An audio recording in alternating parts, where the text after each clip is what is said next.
వందే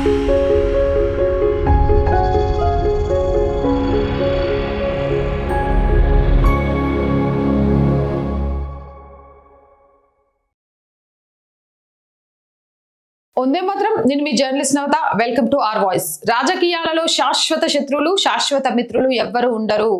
అలాంటిది కమ్యూనిస్టులతో పొత్తు అంటే అసలు ఖచ్చితంగా ఆలోచించాల్సిన విషయమే. ఎందుకంటే వీళ్ళు ఎప్పుడు ఎవరి వైపు ఉంటారో, ఎవరిని తిడతారో, ఎవరితో దోస్తేని చేస్తారో వాళ్ళకే అర్థం కాదు అంటూ ఖమ్మం రాజకీయాలు మరొకసారి రుజువు చేశాయి. ఉమ్మడి ఖమ్మంలో విచిత్ర పొత్తులు రాజ్యమేలుతున్నాయి.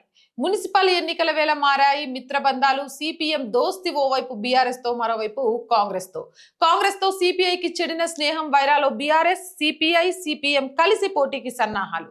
మున్సిపల్ ఎన్నికల్లో ఉమ్మడి ఖమ్మం జిల్లాలో రాజకీయ పార్టీల మధ్య విచిత్రమైన పొత్తులు కుదిరాయి.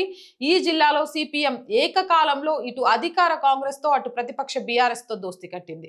ఖమ్మం జిల్లా పరిధిలోని మున్సిపాలిటీలో బీఆర్ఎస్ తో జత కట్టిన సిపిఎం భద్రాద్రి కొత్తగూడెం జిల్లాలో కాంగ్రెస్ తో కలిసి బరిలోకి దిగుతోంది. మరోవైపు అసెంబ్లీ, లోక్సభ ఎన్నికల్లో కాంగ్రెస్ తో కలిసి పోటీ చేయడంతో పాటు ఇప్పటిదాకా మిత్రపక్షంగా వ్యవహరిస్తున్న సిపిఐ మాత్రం ఈసారి హస్తం పార్టీని ఢీకొట్టేందుకు సిద్ధమవుతుంది.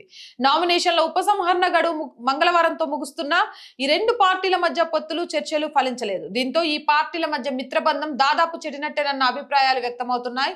అంతేకాదు అక్కడక్కడ బీఆర్ఎస్ తో దోస్తీ కట్టేందుకు సైతం సిపిఐ సై అంటుండడం ఆసక్తి రేపుతోంది. ఖమ్మం జిల్లా పరిధిలోని ఏదులాపురం, మధిర, వైరా, సత్తుపల్లి, కల్లూరు మున్సిపాలిటీలుండగా ఏదులాపురంలో కాంగ్రెస్ తో సిపిఐకి పొత్తు కుదరకపోవడంతో సిపిఐ ఒంటరిగానే 15 చోట్ల నామినేషన్ వేసింది.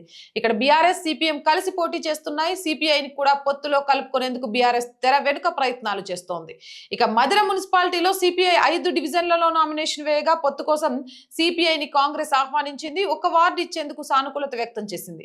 అయితే కనీసం 2 వార్డులైనా ఇవ్వాలన్న సిపిఐ పట్టుబడుతోంది. ఇక్కడ పొత్తు కుదిరే అవకాశాలపై మంగళవారం స్పష్టత రానుంది. ఈ మున్సిపాలిటీలో బీఆర్ఎస్, సిపిఎం కలిసి పోటీ చేస్తున్నాయి.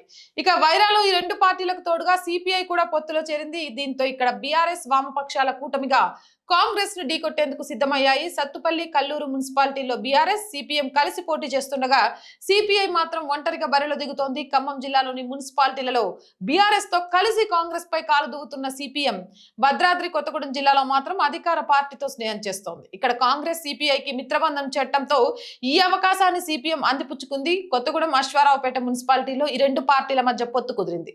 ఇల్లెందులో మాత్రం సిపిఎం బీఆర్ఎస్ తో కలిసి పోటీలో ఉంది. కాంగ్రెస్ ఒంటరిగా పోటీ చేస్తుండగా సిపిఐ, టీడీపీతో కలిసి బరిలోకి దిగుతుండడం ఆసక్తికరంగా మారింది. నామినేషన్ల ఉపసంహరణ అనంతరం పొత్తులు, సీట్ల లెక్క తేలనుంది. అదన్నమాట కథ. అధికార దాహం అంతకుమించి ఏమీ లేదు, క్లియర్గా కనిపిస్తోంది. మొన్నటి వరకు కాంగ్రెస్, కమ్యూనిస్టులు కలవాలా, కలిసి మోదీ మీద యుద్ధం చేయాలా అన్నారు.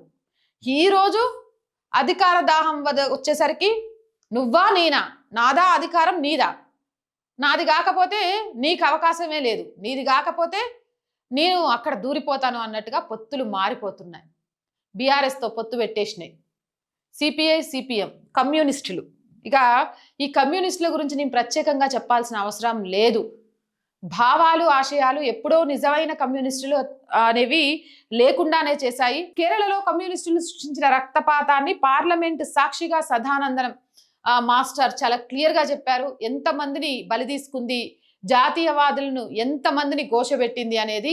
ఇప్పుడు ఇక్కడ అధికార దాహంతో ఒక్కొక్క దగ్గర బీఆర్ఎస్ తో పొత్తుతో వెళ్తుంటే కొన్ని చోట్ల సిపిఐ, బీఆర్ఎస్ కలిసి పోటీ చేస్తుంది, మరికొన్ని చోట్ల సిపిఎం, బీఆర్ఎస్ కలిపి పనిచేస్తోంది, కొన్ని చోట్ల ముగ్గురు కలిసి పనిచేస్తున్నారు, కొన్ని చోట్ల కాంగ్రెస్ తో. అంటే తికమక విచిత్రమైన కాంబినేషన్స్ లో గెలుపు కోసం మాత్రమే ఇక్కడ.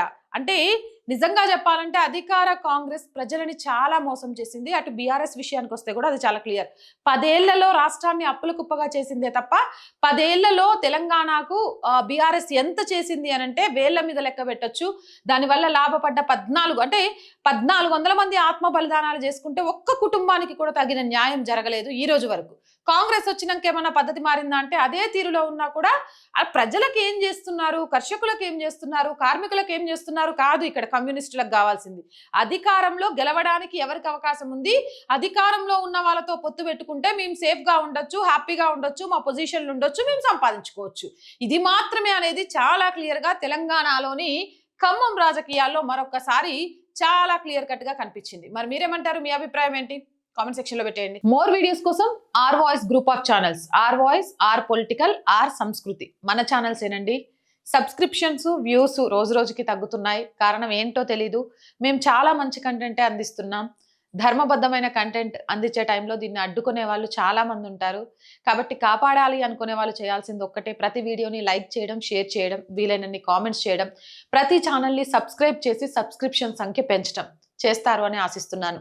అలాగే ఆర్థికంగా మీరు చేసే ఒక్క చిన్న రూపాయి సాయం కూడా ఈ ఛానల్కి చాలా చాలా చాలా అవసరం.